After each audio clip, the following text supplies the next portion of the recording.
Hello students, last class में हमने acidity वाले पार्ट को कवर किया था और हमने बात की थी कि Arrhenius, Brønsted and then Lewis सब ने अपनी अपनी डेफिनेशन दी है और फाइनली हमने ल्यूविस की डेफिनेशन पे एक सहमति बनाई थी कि भाई ल्यूविस की डेफिनेशन मोस्ट करेक्ट डेफिनेशन है, अकॉर्डिंग टू विच एक एसिड वो होता है जो लोन पेयर लेता है। लोन पेयर लेने वाले को हमने एसिड कहा था।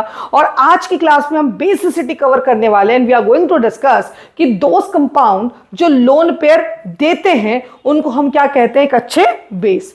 So let's begin with a base. Basicity is nothing but tendency of species to donate its lone pair to a proton is known as basicity.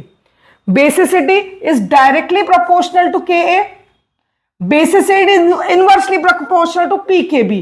Basicity is inversely proportional to Ka and basicity is directly proportional to pK. हमारा main focus pK पर ही रहेगा। हम बिल्कुल इस चीज को अच्छे से समझ सकते हैं कि pK जिसकी ज्यादा होगी वो एक अच्छा बेस होगा और जिसकी pK कम होगी वो एक अच्छा क्या होगा, एसिड। pK हमारे लिए बहुत इजी है कैलकुलेट करना और आप लोग तो सब फिजिकल केमिस्ट्री में बहुत अच्छे से कैलकुलेट करते होंगे कि कोई भी कंपाउंड है H plus plus A negative, right. तो जब आपको कोई Ka वैल्यू कैलकुलेट करने को बोलेगा आप लिखेंगे concentration of H plus upon into concentration of A negative upon concentration of Ha। ठीक है, ये Ka वैल्यू हो जाती है। और मैंने आपको लास्ट क्लास में Pk वैल्यू भी बताई थी, माइनस लॉग ऑफ K। तो मेरे ख्याल में इजी है हमारे लिए कैलकुलेट करना Pk की वैल्यू और इसी वैल्यू के बेसिस पे हम डिसाइड करते हैं कि कौन सा वाला अच्छा बेस है, कौन सा वाला अच्छा एसिड। तो हमको बस इतना ध्यान रखना है, वी आर वेरी लकी कि ऑर्गेनिक पे तो हमको ये कैलकुलेट भी करने की जरूरत नहीं है कि किसी की पीके वैल्यू कितनी है। आपको अगर एग्जाम में क्वेश्चन आता है तो आपको सीधा पीके वैल्यू दी जाएगी और वो आपको सिंपली कंपेयर करने को बोलेंगे कि कौन अच्छा एसिड है, कौन अच्छा बेस। तो हमको बस इतना ध्यान रखना है कि जिनकी पीके ज्यादा वो कंपैरिजन में ज्यादा अच्छे बेस और जिनकी पीके कम वो कंपैरिजन में ज्यादा अच्छे acid, because acid is inversely proportional to p K a. आपको बस ये ध्यान रखना है। यहां से एक बात समझ में आई कि अच्छा बेस जो होता है जिसकी लोन पेयर देने की टेंडेंसी होती है, इसका मतलब कि electron donating tendency is directly proportional to basicity और electron withdrawing tendency is inversely proportional to basicity. देखिए, आपको अगर कोई चीज किसी को डोनेट करनी है, आपको आगे किसी को देना है, तो आप कंफर्टेबल तभी होंगे जब आपके पास भी कोई डोनेट कर रहा होगा। सपोज करें फॉर एग्जांपल हम किसी को कुछ लोन देना चाहते हैं, ठीक है, तो आप किसी को कुछ लोन देना चाहते हैं, कुछ पैसे किसी को देना चाहते हैं, आप डोनेट करना चाहते हैं, तो आप कब कंफर्टेबल होंगे वो करने में? जब आपके पास भी एक्स्ट्रा इलेक्ट्रॉन डेंसिटी होगी, आपके पास एक्स्ट्रा अमाउंट होगा। ठीक है, ऐसा तो नहीं हो सकता ना कि हमारे खुद के घर में कमी है, अभी हम खुद ही 2 टाइम का खाना अरेंज नहीं कर पा रहे और हम जमाने में जो है डोनेट करते फिर, ये तो पॉसिबल है ही नहीं, है ना। प्रैक्टिकली ये सिस्टम स्टेबल तो नहीं हुआ। एक सिस्टम स्टेबल कब होता है? जब हमारे पास बहुत है, और सिंस हमारे पास बहुत है इसलिए हम आगे डोनेट कर रहे हैं, तो सिस्टम में उससे क्या आएगी, स्टेबिलिटी। वैसे ही एक अच्छे बेस क्या होते हैं, जिनके खुद के पास बहुत सारी इलेक्ट्रॉन डेंसिटी हो, तो वो इजीली आगे क्या कर सकते हैं, डोनेट। और एक स्टेबल सिस्टम बनाने के लिए basicity is directly proportional two electron donating tendency.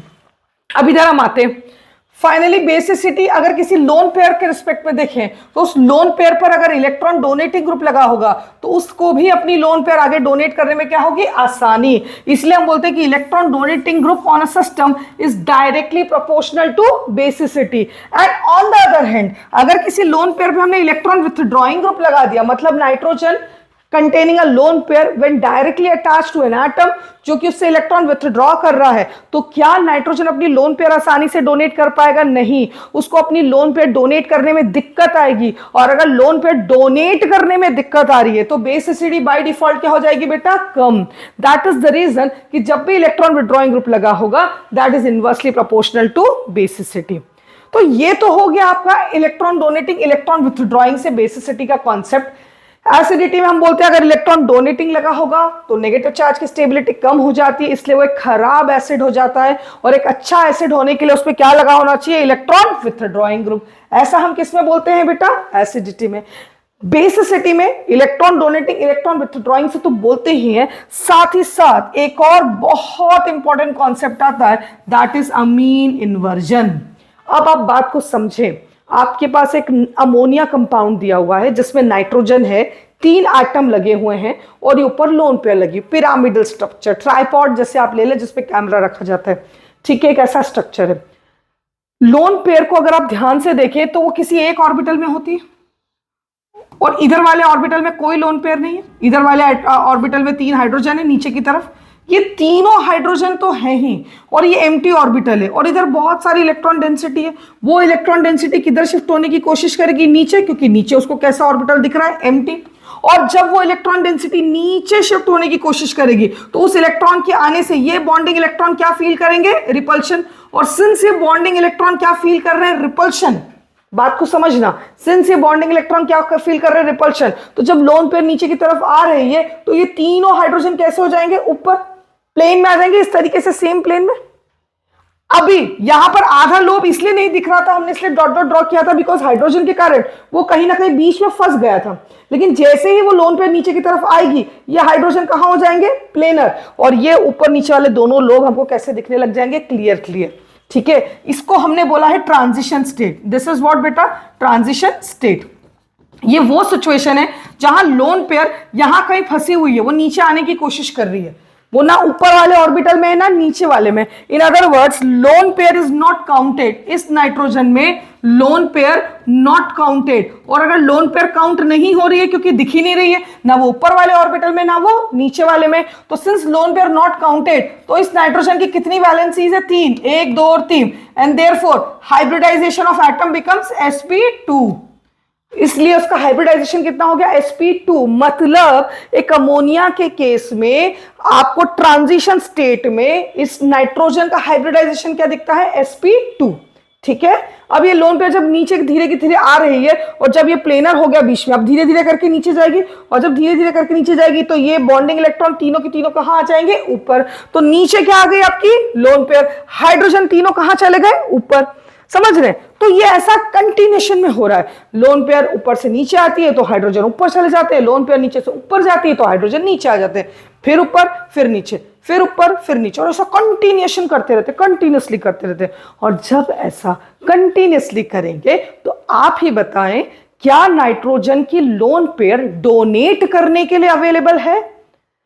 Donate करने के लिए अवेलेबल नहीं है, क्योंकि ना वो ऊपर वाले ऑर्बिटल में ना नीचे वाले में, वो कंटिन्यूअसली ऊपर नीचे कर रही है। और जब हम ऐसा करेंगे और डोनेट करने के लिए अवेलेबल कम है तो क्या उसकी बेसिसिटी बढ़ेगी या कम होगी? उसकी बेसिसिटी कम होगी। तो बात को धीरे धीरे आप समझे कि नाइट्रोजन की लोन पेयर जो है अमीन इन्वर्जन के कारण, इस पूरे कॉन्सेप्ट को क्या बोलते हैं? अमीन इन्वर्जन। और इसको आप अम्ब्रेला फ्लिपिंग भी बोल सकते हैं। अम्ब्रेला बोले तो छतरी, बारिश में देखा होगा जब बहुत हवा चलती है तो छतरी ऊपर भी हो जाती है, नीचे भी हो जाती है, ऊपर भी हो जाती है, नीचे भी हो जाती है। इसीलिए इसको क्या बोलते हैं बेटा? अम्ब्रेला फ्लिपिंग भी बोलते हैं। तो ये lone pair hydrogen hydrogen hydrogen हल्के हल्के ग्रुप लगने के कारण इजीली ऊपर नीचे कर रही है। और इस अमीन इन्वर्जन के कारण बेसिसिटी क्या हो रही है बेटा? कम। ये बात आपको याद रखनी है। बिकॉज ऑफ अमीन इन्वर्जन, मतलब अमीन इन्वर्जन ज्यादा, और अगर अमीन इन्वर्जन बहुत होगा तो लोन पेयर बार बार ऊपर नीचे करेगी, और लोन पेयर बार बार ऊपर नीचे करेगी तो बेसिसिटी क्या हो जाएगी? कम। More is the amine inversion, less is the basicity. अगर मैं यहां पे इस हाइड्रोजन की जगह एक मिथाइल ग्रुप लगा दूं तो फिर लोन पेयर ऊपर नीचे होने में थोड़ी दिक्कत आएगी, और लोन पेयर ऊपर नीचे होने में थोड़ी दिक्कत आएगी। क्यों? क्योंकि हमने कैसा ग्रुप लगा दिया? बल्कियर। जब तक हाइड्रोजन था तब तक तो बड़ा आसान था, वो तो छोटा सा मासूम सा एटम होता है। लेकिन जब आप हाइड्रोजन की जगह बल्कियर ग्रुप लगाएंगे तो अब ऊपर करने में दिक्कत आएगी, और अगर ऊपर करने में दिक्कत आएगी तो फिर लोन पेयर एक जगह ज्यादा समय तक अवेलेबल रहेगी, और अगर लोन पेयर एक जगह ज्यादा समय तक अवेलेबल रहेगी तो उसको डोनेट करना क्या हो जाएगा? आसान।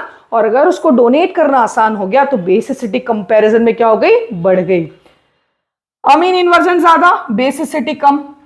बल्कियर ग्रुप लगाएंगे, बल्कियर ग्रुप लगाने से अमीन इन्वर्जन क्या हो जाएगा? कम।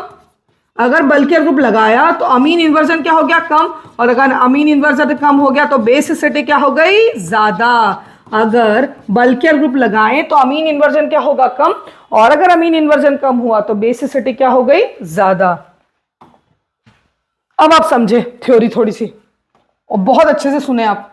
ये जो अमीन इन्वर्जन का कॉन्सेप्ट है, it is applicable for second period only and not shown by group, मतलब along the group, and not shown down the group due to increase in size. क्या नाइट्रोजन ही है जो अमीन इन्वर्जन शो कर सकता है? क्या दूसरा कोई एटम अमीन इन्वर्जन शो नहीं कर सकता है? या दूसरा कोई एटम इस तरह का इन्वर्जन शो नहीं कर सकता है? तो उसका आंसर है नहीं। डाउन द ग्रुप अब जाएंगे, नाइट्रोजन, फॉस्फोरस, आर्सेनिक, इन सब एलिमेंट्स में जब जाएंगे तो साइज बढ़ रही है, और साइज बढ़ने के कारण अगर आपका लोन पेयर ऊपर नीचे हो भी रहा है तो वो साइज बड़ी होने के कारण हाइड्रोजन एटम इतनी दूर है कि उसको कोई रिपल्शन फील नहीं होगा। इसलिए डाउन द ग्रुप साइज बढ़ने के कारण अमीन इन्वर्जन नहीं है। अलोंग द पीरियड जब आप देखेंगे तो अलोंग द पीरियड भले ही साइज छोटी है, लेकिन एटम की इलेक्ट्रोनेगेटिविटी ऑक्सीजन और फ्लोरीन की क्या हो रही है? बढ़ रही है, और ज्यादा इलेक्ट्रोनेगेटिविटी होने के कारण लोन पेयर को पकड़ के रखते हैं, और उस कारण से उसका इन्वर्जन की जो प्रोसेस है वो क्या हो जाएगी? बहुत कम। इसीलिए नाइट्रोजन ही एक ऐसा एलिमेंट है जो ये अमीन इन्वर्जन शो कर सकता है या इन्वर्जन शो कर सकता है अलोंग द पीरियड और डाउन द ग्रुप। कोई भी ऐसा एटम नहीं है जो इन्वर्जन शो करता हो। अब कोई भी काम होता है तो फ्री का नहीं होता भाई। देखो, आपको कोई बॉन्ड घुमानी है, आप कह रहे कि भैया लोन पे ऊपर से नीचे जा रही है तो बॉन्ड ऊपर जा रही है, बॉन्ड नीचे जा रही है, तो कोई भी काम फ्री का नहीं होता है भाई। एनर्जी लगती है हर काम को। पर यहां पर अमीन इन्वर्जन के केस में जो एनर्जी ऑफ रोटेशन है वो लगभग 6 किलो कैलोरी पर मोल है, और वो इतनी कम है कि रूम टेम्परेचर पे आसानी से अवेलेबल है। आपको आइडिया होना चाहिए कि जनरली रूम टेम्परेचर पे 25 से 30 किलो कैलोरी पर मोल की एनर्जी अवेलेबल होती है। तो अगर आपको कोई काम करने में 6 किलो कैलोरी पर मोल की एनर्जी लग रही है तो आराम से वो काम हो जाएगा, उस काम को होने में कोई दिक्कत नहीं आएगी। समझ रहे हैं आप? तो अगला पॉइंट यही है कि भैया कोई भी काम आप कर रहे हो, एनर्जी ऑफ रोटेशन होती है, वो लगेगी आपको। बॉन्ड को ऊपर नीचे कर रहे हैं तो वो कितनी होती है? 6 kilo calorie per mole, which is available at room temperature. More is the amine inversion, less is the basic strength. ये हम बात कर चुके हैं। क्यों? क्योंकि लोन पेयर का डिस्पर्शन ज्यादा होगा। भाई जिस चीज को डोनेट करनी है वही बिखरी पड़ी है, वो कभी ऊपर जा रही, कभी इधर, कभी उधर, कभी इधर, तो तुम कैसे डोनेट करोगे? उसको तुमको एक जगह रोक के रखना पड़ेगा, तभी डोनेट करोगे ना। अगर अमीन इन्वर्जन ज्यादा हो रहा है, इसका मतलब क्या हो गया? वो अवेलेबल एक जगह है ही नहीं, और जो चीज एक जगह अवेलेबल नहीं हो पा रही है उसको डोनेट करने में दिक्कत आएगी, और अगर उसको डोनेट करने में दिक्कत आ रही है तो बेसिसिटी क्या हो गई? कम। More stable transition state, more will be the mean inversion, as more will be equilibrium shifted in forward direction. Of course, अगर आपको फॉरवर्ड डायरेक्शन में जाना है तो आपको ट्रांजिशन स्टेट को क्या बनाना पड़ेगा? स्टेबल। जितनी स्टेबल आपकी ट्रांजिशन स्टेट होगी, और ट्रांजिशन स्टेट की स्टेबिलिटी का एक ही इंपॉर्टेंट फैक्टर है कि उसमें इलेक्ट्रॉन डोनेटिंग ग्रुप लगे हों। जितने ज्यादा इलेक्ट्रॉन डोनेटिंग ग्रुप लगेंगे, ट्रांजिशन स्टेट उतनी ही स्टेबल बनेगी, और उतना ही ज्यादा क्या होगा? आपका inversion. In case of bulkier groups, tendency of amine inversion decreases। मैंने समझाया था अगर आप बल्कियर ग्रुप लगाओगे तो रोटेशन में दिक्कत आएगी, और रोटेशन में दिक्कत आएगी तो अमीन इन्वर्जन क्या होगा? कम। और अगर अमीन इन्वर्जन कम होता है तो फिर आपके पास वहां पे क्या बढ़ जाएगी? बेसिसिटी। तो tendency of amine inversion decreases and due to repulsion between groups. वो तो समझ ही गए आप भाई, बल्कियर ग्रुप लगे हैं, ऊपर नीचे करने में दिक्कत इसलिए आएगी कि ग्रुप में भी आपस में क्या होंगे? रिपल्शन। तो बल्कियर ग्रुप लगाने से बेसिसिटी क्या हो जाती है? बढ़ जाती है, क्योंकि इन्वर्जन की टेंडेंसी क्या हो जाती है? कम। ऑर्डर ऑफ बेसिसिटी एनसीईआरटी का इंपॉर्टेंट कॉन्सेप्ट है ये पूरा, ये हम सबको पता होना चाहिए, इनफैक्ट रटा हुआ होना चाहिए कि जनरली 1 डिग्री, इसको 1 डिग्री अमीन बोलते हैं, इसको 2 डिग्री अमीन बोलते हैं, इसको 3 डिग्री। इन जनरल अगर कोई हमें बोले तो किसकी बेसिसिटी ज्यादा होती है? In general 3 degree greater than 2 degree greater than 1 degree greater than ammonia, in general. लेकिन अगर इसी कहानी को कोई पोलर प्रोटिक सॉल्वेंट में बोले, अच्छा ये आप समझ गए क्यों? क्योंकि मोर is the electron donating group, more is the basicity. दिख ही रहा है आपको, अगर इलेक्ट्रॉन डोनेटिंग ग्रुप ज्यादा लगेंगे तो बेसिसिटी क्या होगी? ज्यादा। लेकिन पोलर प्रोटिक सॉल्वेंट के केस में कहानी थोड़ी सी चेंज हो जाती है। क्यों चेंज होती है? क्योंकि पोलर प्रोटिक सॉल्वेंट, ये अगर आपने नहीं सुन रखा है तो आपको लेक्चर्स में मैंने बताया है पहले भी, और आगे भी मैं आपको बताऊंगी। फिलहाल तो मुझे सीधा इस बात को शुरू करना पड़ेगा कि पोलर प्रोटिक सॉल्वेंट मतलब लाइक वाटर, ऐसे सॉल्वेंट जिनमें इलेक्ट्रोनेगेटिव एटम पे क्या लगा होता है? H। तो जो पोलर प्रोटिक सॉल्वेंट है, ये polar protic solvent hydrogen bonding भी करेंगे, क्योंकि अभी मैंने बोला वाटर जैसे, तो वाटर में इलेक्ट्रोनेगेटिव एटम पे H लगा हुआ होता है, तो ये H हाइड्रोजन बॉन्डिंग करता है। और साथ ही साथ जब मैंने कोई ग्रुप लगाया R2NH मान लीजिए, तो यहां पर हाइड्रोजन बॉन्डिंग तो होगी होगी, साथ ही साथ इस ग्रुप पे भी क्या लगे मेरे पास, इंडक्टिव इफेक्ट के कारण इलेक्ट्रॉन डोनेटिंग ग्रुप। तो देखो जो इलेक्ट्रॉन डोनेटिंग ग्रुप है वो इसकी बेसिसिटी को बढ़ाएंगे, लेकिन ऑन द अदर हैंड यही लोन पेयर अगर H के साथ हाइड्रोजन बॉन्डिंग में चली गई तो बेसिसिटी क्या हो जाएगी, कम। ध्यान से सुनो, कोई भी ऐसा कंपाउंड है जिनमें लोन पेयर होती है उसको अगर पानी में डालोगे तो दो चीजें होंगी यहां पर। एक तो कंपाउंड में इलेक्ट्रॉन डोनेटिंग ग्रुप लगे जो उस कंपाउंड की बेसिसिटी को क्या करेंगे, बढ़ाएंगे। और दूसरा इंपॉर्टेंट रीजन, जो लोन पेयर है जो बेसिसिटी बढ़ने के कारण डोनेट होने के लिए तैयार है, वो लोन पेयर किसमें चली जाएगी, H बॉन्डिंग में। तो H बॉन्डिंग के कारण बेसिसिटी क्या हो गई, कम।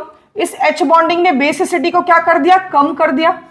और इस इंडक्टिव ने बेसिसिटी को क्या कर दिया, इस इंडक्टिव ने बेसिसिटी को बढ़ा दिया। मतलब एक इफेक्ट बेसिसिटी को बढ़ा रहा है, एक इफेक्ट बेसिसिटी को कम कर रहा है। और कंसिडरिंग बोथ द इफेक्ट्स, अगर यहां पर मिथाइल ग्रुप लगा है तो पोलर प्रोटिक सॉल्वेंट में ऑर्डर आएगा 213 अमोनिया। रटना है हमको, ये क्या आएगा order, 213 ammonia. And considering both the effects, polar protic solvent के अंदर अगर इथाइल लिखा हो तो ऑर्डर आएगा 231 अमोनिया। उस केस में ऑर्डर कितना आएगा बेटा, 231 अमोनिया। एग्जाम में डायरेक्टली पूछा जाता है कि एक्वस मीडियम में इनकी बेसिसिटी कंपेयर कर दो। तो अब आप ये बात ध्यान से देखो कि मिथाइल लगा या इथाइल, मिथाइल के केस में ऑर्डर अलग होता है, इथाइल के केस में ऑर्डर अलग होता है। And this change of order is because of two contradictory effect. एक बेसिसिटी बढ़ा रहे हैं इंडक्टिव इफेक्ट, एक बेसिसिटी कम कर रहे हैं इंडक्टिव इफेक्ट। तो आज की क्लास में ये हमने बेसिक समझा था कि बेसिसिटी क्या होती है, एसिडिटी क्या होती है, ये हम लास्ट क्लास में समझ चुके हैं। और इन्हीं कॉन्सेप्ट्स को हम जब बार बार रिपीट करेंगे, दूसरे इफेक्ट्स भी ऐड करते जाएंगे, तो आपको और अच्छे से कॉन्सेप्ट क्लियर होगा। फिलहाल हमने ये सारी बातें सिर्फ इंडक्टिव को कंसिडर करके की है।